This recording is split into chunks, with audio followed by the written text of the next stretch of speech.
Good morning. What a good morning. Yesterday, the United States Senate took the additional step toward passing the Bipartisan Infrastructure Bill.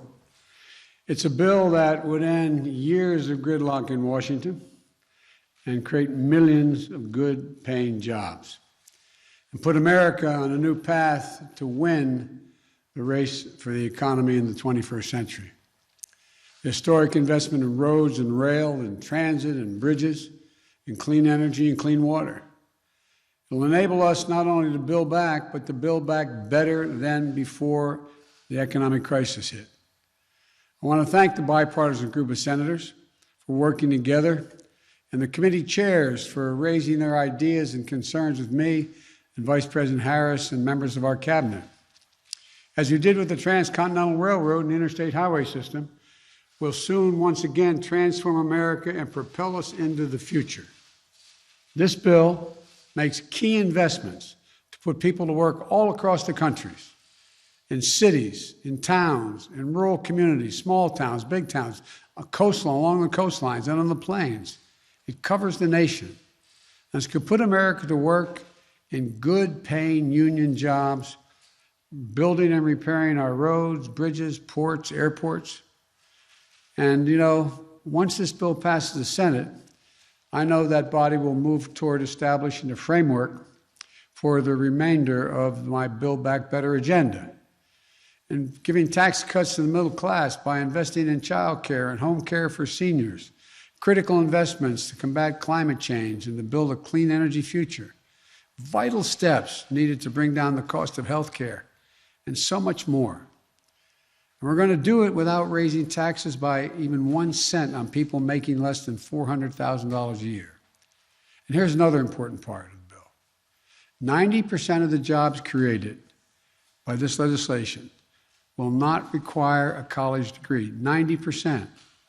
It's a blue-collar blueprint to rebuild America. Which brings me to another piece of good news this morning. We learned that the economy created 943,000 new jobs in July. 943,000. The unemployment rate fell by 0.5% to 5.4%. Now, while our economy is far from complete, and while we doubtlessly will have ups and downs along the way as we continue to battle the Delta surge of COVID, what is indisputable now is this. The Biden plan is working, the Biden plan produces results, and the Biden plan is moving the country forward. We're now the first administration in history to add jobs every single month in our first 6 months in office, and the only one in history to add more than 4 million jobs during the first 6 months. Economic growth is the fastest in 40 years. Jobs are up.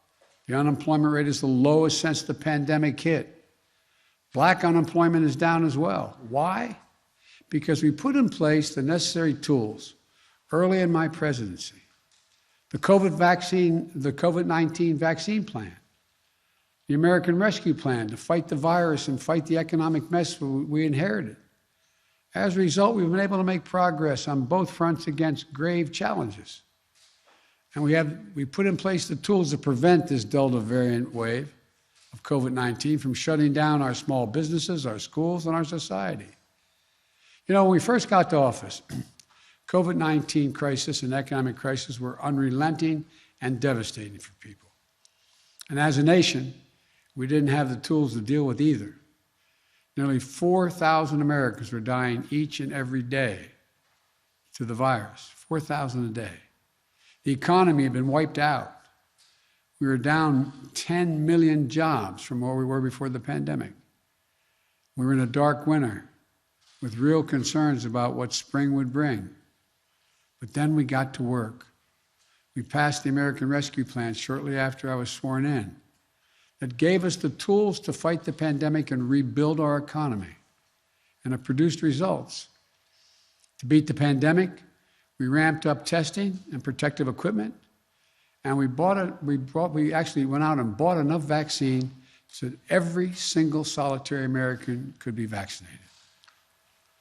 And because of the help of everyone, from the military to civilian efforts, we carried out one of the most difficult logistical challenges in our nation's history, to get 220 million shots into people's arms in the first 100 days in office. 220 million. Over the past 7 months, we've cut COVID-19 deaths by 90%. As of today, 193 million Americans have gotten at least one vaccination shot, including over 70% of adults over the age of 18. 165 million Americans are now fully vaccinated.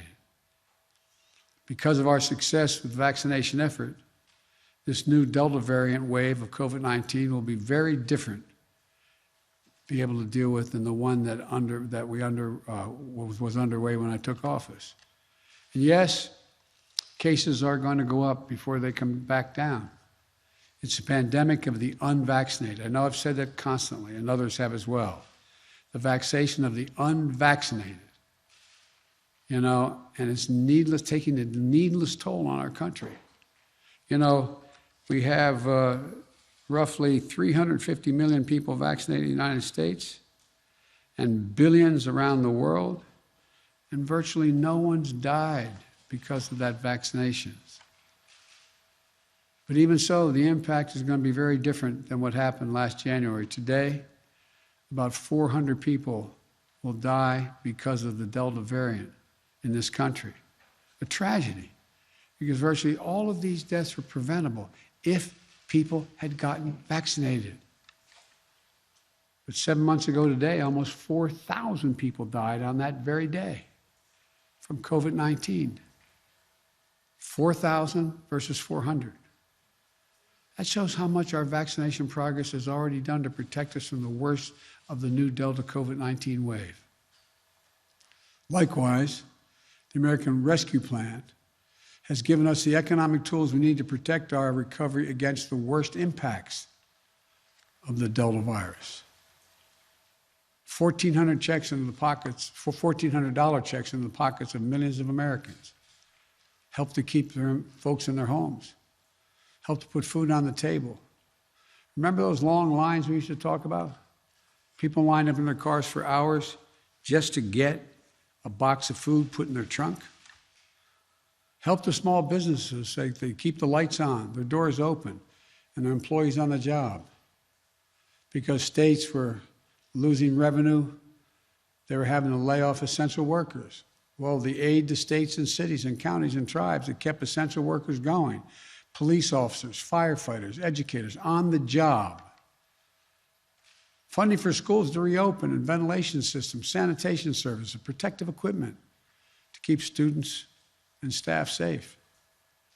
And as we vaccinated America, we developed our economic tools to help our economy recover. As a result, in the past 3 months, we've created, on average, 832,000 new jobs per month since sworn in. That's compared to 50,000 jobs in the last 3 months of the previous administration. Look, even so, my message today is not one of celebration.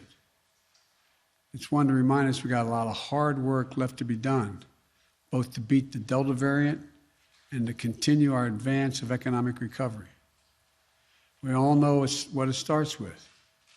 As I said again and again, this is a pandemic of the unvaccinated. So we have to get more people vaccinated. I said, well over, what's the number again? I remind myself, 350 million Americans have already been vaccinated. They're doing fine. I'm pleased to report the past week we've seen the first-time vaccinations in America go up by 4 million people getting back, 4 million shots. That's more than we've seen in a long time. I want to thank the governors. I listened to the governor of Maryland today on the television. He's doing a heck of a job. Democratic governors as well, Republican governors. They're getting the word out. Look, as you all know, I put in place new incentives and requirements to encourage vaccinations. For example, federal workers will be asked to attest to their vaccination status. Anyone who does not attest or is not vaccinated will be required to wear a mask no matter where they work, test 1 or 2 times a week, socially distance, and generally will not be allowed to travel for work. There will be more to come in the days ahead. And once again, I want to thank the local leaders and the private sector leaders who are imposing vaccine requirements. America can beat the Delta variant, just as we beat the original COVID-19. We can do this. So wear a mask where recommended. Get vaccinated today. All of that will save lives. And it means we're not going to have the same kind of economic damage we've seen when COVID-19 began. But we aren't stopping there. The American Rescue Plan was built knowing the recovery would take time, that there'd be ups and downs. So let me outline today 6 specific actions people will see over the next few weeks to make sure that we fight the Delta variant and wait for new vaccinations to be finished and keep our economy strong. First, thanks to the latest middle-class tax cut in a long time, the next monthly check, that is the child tax credit, in the next month, next 9 days, checks are going to go out to almost 40 million families with children in 9 days, beginning next month, or the middle of this month, I should say. On August 15th, for example, a family with 2 young kids under the age of 7 is going to get a check for $600 paid immediately. And they get a check next month for $600, et cetera. If you're a family with 2 kids between the ages of 7 and 17, you're going to get a check for $500, $250 per child. And that will continue month after month. Second, I've looked ahead. We've looked ahead. And now schools have the resources they need to safely reopen as school year starts again so that every child can be in school full-time, safe, and this year. Third, we provided months ago states and localities with $45 billion in their coffers, the state and localities, to help renters and landlords to keep people in their homes and keep the local economy strong. That money has to get out now. I'm urging all local officials to get that money out. And we're going to send more help to small businesses on Main Street so the Delta variant doesn't cause them to lay off employees and shutter their doors. There's something called the Paycheck Protection Program. It's a loan program, forgivable, if the small businesses kept their employees in the job and their doors open. We're now in the process to forgive those loans for small businesses who are doing the right thing, putting them in a better position to keep their businesses going. Fifth, if anyone is worried about getting health insurance during the pandemic, there's help today. For those who get their health insurance through the Affordable Care Act, we're covering more people with more extensive benefits with premiums that average 40% lower. If you don't have insurance, you can still sign up under the Affordable Care Act through August the 15th. Just go to healthcare.gov today. And sixth, we're going to lower the prices on everything from prescription drugs to hearing aids by allowing businesses to compete, which will give them more choices at lower costs. For example, you're not going to have to go to a doctor to get a prescription to get a hearing aid. You're going to go right to the counter of the store and buy it over the counter. The bottom line is this: what we're doing is working, but don't take my word for it. Forecasters on Wall Street project over the next 10 years, our economy will expand by trillions of dollars and will create 2 million more jobs a year, good paying jobs. We just have to keep going. And it's simple. That means get vaccinated, please. It's safe. It works. It will save lives and maybe save your life.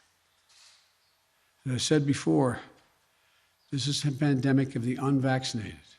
So please get vaccinated. We can get this done. We just have to stay the course. We just have to remember who we are. You've heard me say it before. We're the United States of America. There's not a single thing, nothing beyond our capacity when we do it together.